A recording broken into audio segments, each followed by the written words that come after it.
నిన్న భారతదేశ చరిత్రలో ఒక బ్లాక్ డే. ఎందుకంటే అందరూ అనుకున్నాం మహిళలకు 33% రిజర్వేషన్లు వస్తాయి. చట్టసభల్లో ఎన్నో రోజుల నుంచి ఇది పెండింగ్ లో ఉంది. ఎన్నో రోజులు పోరాడాం. ఇప్పుడు తొందరలో చట్టసభల్లో అటు పార్లమెంట్లో ఇటు అసెంబ్లీలో కౌన్సిల్లో 33% మహిళలను చూస్తామని ఆశపడ్డాం. ఇన్ని పోరాటాల తర్వాత అందరూ కూడా ముందుకొచ్చే సమయంలో నిన్న కాంగ్రెస్ పార్టీ దాని మిత్రపక్షాలు ఒక విధంగా చెప్పాలంటే మహిళలకు ద్రోహం చేశారు. ఇది జాతి విద్రోహం. భారతదేశ సంస్కృతి మహిళల్ని గౌరవించడం, అన్ని రంగాలలో వాళ్ళని ఆదరించడం.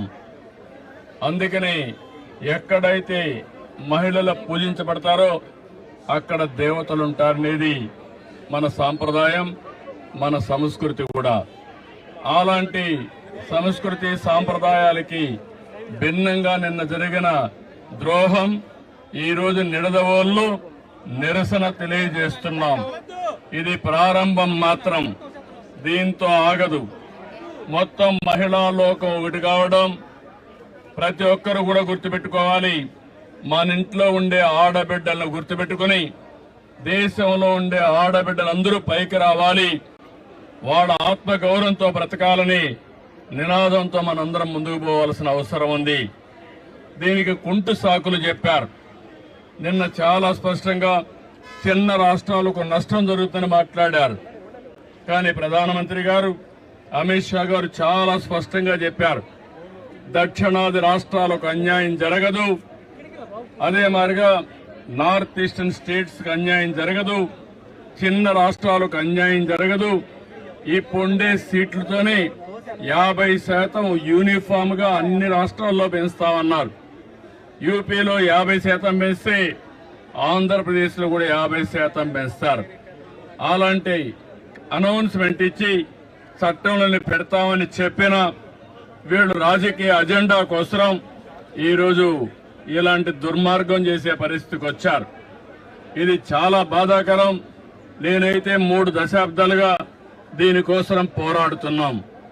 పోరాడి సాధించుకునే ఈ సమయంలో దీన్ని మారుగా చేయడం అనేది చాలా క్షమించరాని నేరం అని కూడా మరొకసారి తెలియజేస్తున్నా.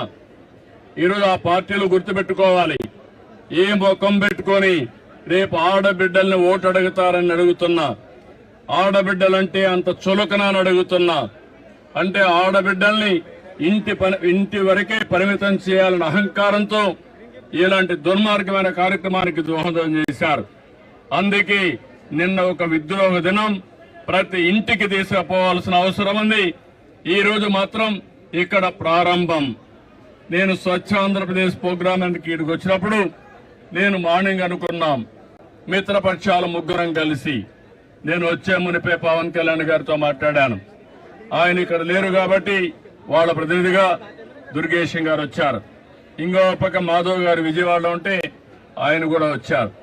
మా 3 పార్టీలే కాదు, అన్ని పార్టీలు గుర్తుపెట్టుకోవాలి, మహిళల్ని మీరు ఓటు అడగాలంటే మహిళా సాధికారత కోసం మీరు కూడా అడ్డంకులు సృష్టించకుండా ఉండవలసిన బాధ్యత, కర్తవ్యం మీ పైన హెచ్చరిస్తున్నా.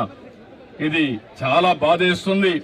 తెలుగుదేశం పార్టీ అయితే 2017లో ఆ రోజే చట్టంలో మన అసెంబ్లీలో కూడా చట్టం తీర్మానం చేసి పంపించాం. ఇది 3 దశాబ్దాలుగా ఒకప్పుడు కాంగ్రెస్ పార్టీ ఉన్నప్పుడు కనీసం అసెంబ్లీలో బిల్లు పెట్టలేకపోయారు. అలాంటిది 2023లో బిల్లు ప్రవేశపెట్టారు. కానీ సెన్సస్ చేసిన తర్వాత మళ్లీ దీన్ని అమలు చేయాలని చెప్పి నిబంధన పెట్టారు. కానీ 29కి మహిళలకు రిజర్వేషన్లు చేయాలనే ఆలోచనతో ప్రధానమంత్రి గారు ముందుకొచ్చారు. ముందుకొచ్చి ఈరోజు సవరణ బిల్లు తీసుకొచ్చారు.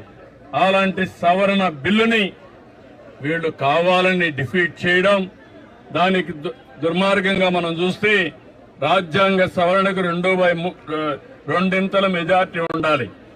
దాన్ని ఆసరాగా తీసుకుని నిన్నంతా వక్రీకరించే భాషలో మాట్లాడారు. మొట్టమొదటిసారిగా వీళ్ళు చూస్తే వీళ్ళు చెప్పింది దక్షిణ భారతదేశంలో ఉండే రాష్ట్రాలకు అన్యాయం జరుగుతుందని, నార్త్ ఈస్టర్న్ స్టేట్స్ కి అన్యాయం జరుగుతుందని, దానిపైన బేషరతుగా పార్లమెంట్ లో ప్రజల సమక్షంలో అందరికి అర్థమయ్యేట్టుగా చెప్తే దాన్ని వదిలిపెట్టి ఇంకా లేనిపోని సాకులు పెట్టి బిల్లుని డిఫీట్ చేయడం అనేది చాలా బాధేస్తుంది. నిన్న నేను చూశాను, అపోజిషన్ పార్టీస్ అన్ని విర్ర వేగిపోయారు. మేము ఇష్ట ప్రకారం చేస్తాం అనే విధంగా ముందుకు పోయారు. అంటే మీరు ప్రజలు ఎన్నుకుంటే చట్టసభల్లోకి వచ్చారు. అలాంటి మీరు ప్రజాహితం కోసం, మహిళా సాధికారం కోసం మీరు చట్టాలు చేయాల్సిందే పోయి మహిళా ద్రోహం చేస్తూ దేశ ద్రోహం చేసే పరిస్థితికి వచ్చారు.